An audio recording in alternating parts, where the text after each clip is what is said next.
Ada satu rahasia yang selama bertahun-tahun berusaha dikubur rapi, disimpan rapat, dan dijaga agar tidak pernah muncul ke permukaan. Rahasia itu bernama Reza Rizky, seorang anak yang lahir bukan dari panggung gemerlap, bukan dari sorotan kamera, melainkan dari masa kelam yang terus dihindari oleh sang ibu, Denada. Publik selama ini hanya mengenal Denada sebagai penyanyi, figur publik, dan sosok perempuan kuat. Namun di balik itu semua, tersimpan kisah pilu tentang seorang anak yang dititipkan, dipindahkan, dan seolah-olah dihapus dari cerita hidup ibunya sendiri. Dan kini, cerita itu tidak lagi bisa ditahan. Fakta demi fakta mulai muncul, saksi hidup mulai bicara, dan yang paling mengejutkan, terungkap bahwa Reza Rizky tidak hanya dititipkan di Banyuwangi, tetapi juga pernah tinggal di Medan, ke rumah ayah Denada sendiri. Sebuah keluarga yang dikenal berkecukupan, terjaga, dan relatif aman. Fakta ini seperti bom waktu, sebab jika benar Reza pernah diasuh di Medan, maka lingkaran orang yang tahu kebenaran ini jauh lebih besar dari yang selama ini dibayangkan. Dan pertanyaannya kini, bukan lagi apakah Reza adalah anak Denada, melainkan berapa banyak orang yang sebenarnya tahu namun memilih diam. Konflik ini mencapai titik panas ketika Reza Rizky secara resmi menggugat Denada melalui jalur hukum. Gugatan senilai 7 miliar rupiah bukan semata-mata soal uang, tetapi simbol dari luka panjang yang tak pernah diobati. Dalam gugatan itu, Reza Rizky menuntut pengakuan, keadilan, dan tanggung jawab sebagai anak biologis. Namun yang terjadi justru sebaliknya. Pada sidang mediasi di Pengadilan Negeri Banyuwangi tanggal 15 Januari 2026, tidak ada pelukan, tidak ada tangis pertemuan ibu dan anak. Denada bahkan tidak hadir secara langsung, hanya diwakili oleh tim kuasa hukum dengan alasan kesibukan pekerjaan. Mediasi pun berakhir buntu. Tidak ada kesepakatan, tidak ada titik temu. Denada menolak seluruh tuntutan material dan imaterial, termasuk pengakuan bahwa Reza Rizky adalah anak kandungnya. Penolakan ini bukan yang pertama, dan justru menjadi pemicu amarah publik. Sebab di mata masyarakat, ini bukan sekadar perkara hukum, melainkan perkara kemanusiaan. Seorang anak berdiri sendirian melawan ibu yang melahirkannya. Dan sejak saat itu, sorotan tajam publik mulai mengarah ke masa lalu Denada yang selama ini jarang dibicarakan secara terbuka. Ketika Denada memilih diam, keluarga di Banyuwangi justru membuka suara. Mereka yang selama ini menjadi saksi hidup akhirnya tidak lagi menutup mulut. Dari merekalah muncul pengakuan bahwa Reza Rizky memang anak kandung Denada, yang sengaja dititipkan dan dijauhkan demi menjaga karir sang ibu agar tetap bersih dari skandal. Cerita ini bukan cerita satu hari, bukan juga rekayasa mendadak. Ini adalah kisah yang telah dipendam bertahun-tahun. Reza Rizky tumbuh dengan identitas yang menggantung, berpindah tangan, dan hidup tanpa kejelasan status. Namun yang paling mengejutkan, Banyuwangi ternyata bukan titik awal. Fakta baru mulai bermunculan bahwa sebelum dititipkan di Banyuwangi, Reza Rizky lebih dulu dibawa ke Medan, ke rumah ayah Denada sendiri. Sebuah keluarga yang dikenal berkecukupan, terjaga, dan relatif aman.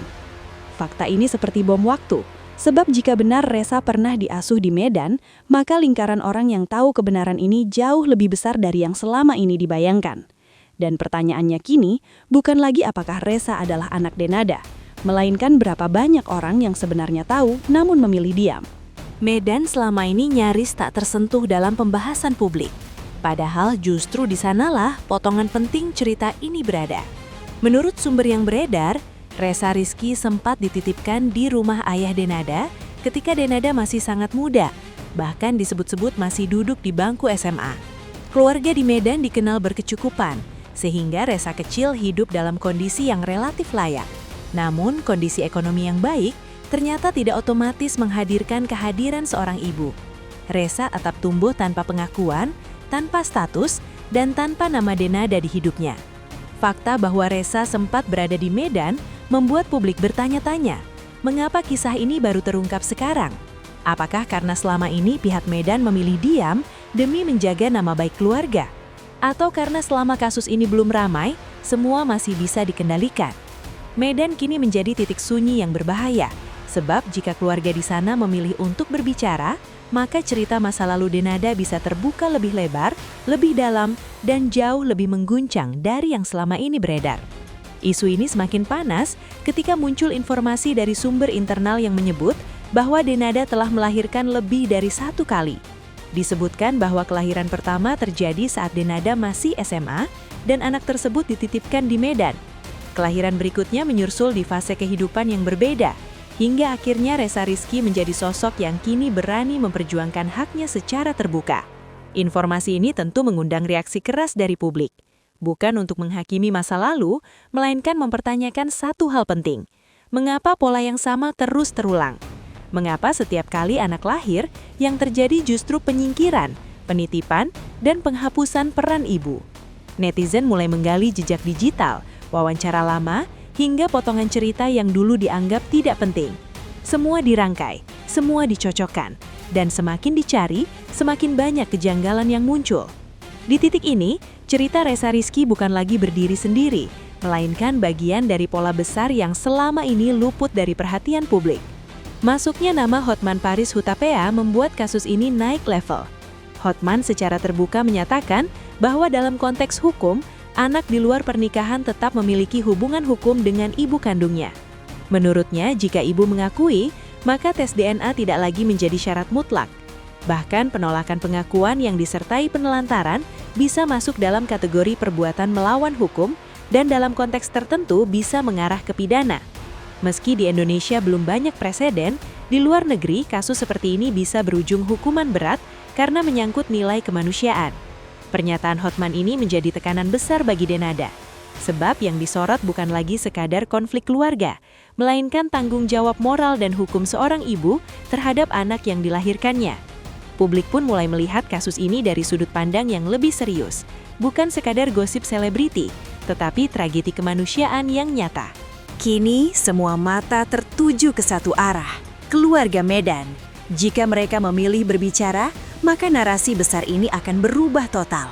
Namun jika mereka tetap diam, publik hanya bisa berspekulasi.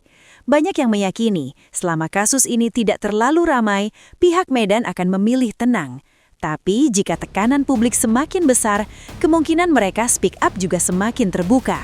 Apalagi jika nama keluarga mulai terseret dan fakta-fakta lama mulai bocor ke publik. Diam bisa jadi aman, tapi juga bisa menjadi beban moral. Karena di balik semua ini, ada seorang anak yang selama puluhan tahun hidup tanpa pengakuan. Dan cepat atau lambat, kebenaran cenderung mencari jalannya sendiri untuk keluar. Setinggi apapun karier seseorang, sekuat apapun pencitraan dibangun, ada batas yang tidak bisa dilewati. Banyak yang percaya bahwa selama seorang ibu masih menolak mengakui anaknya, akan selalu ada sesuatu yang terasa mentok dalam hidupnya. Bukan karena kutukan, tetapi karena beban batin yang tak terselesaikan. Menjadi ibu bukan hanya soal melahirkan, tapi juga soal tanggung jawab seumur hidup. Dan ketika tanggung jawab itu dihindari, luka akan diwariskan. Ressa Rizky menjadi simbol dari luka itu, luka yang akhirnya berbicara dengan caranya sendiri. Banyak perempuan angkat suara dalam kasus ini, bukan untuk menghakimi, tapi untuk mempertanyakan nurani. Mereka berbicara sebagai ibu, sebagai perempuan yang tahu betul sakitnya melahirkan, beratnya membesarkan anak, dan dalamnya ikatan batin antara ibu dan anak. Ketika ada seorang ibu yang seolah memutus ikatan itu, pertanyaan pun muncul, di mana hatinya? Empati publik terus mengalir pada Ressa Rizky, yang dianggap berani memperjuangkan haknya meski berhadapan dengan sosok besar. Kini Denada berada di persimpangan paling sulit dalam hidupnya, terpojok oleh saksi, ditekan oleh opini publik, dan dikejar oleh masa lalu yang tak lagi bisa disembunyikan. Pengakuan mungkin terasa berat, tapi penolakan justru memperpanjang luka. Pertanyaannya tinggal satu, apakah Denada akan memilih berdamai dengan masa lalu atau terus melarikan diri sampai semuanya runtuh dengan sendirinya? Waktu akan menjawab, dan publik akan terus menunggu.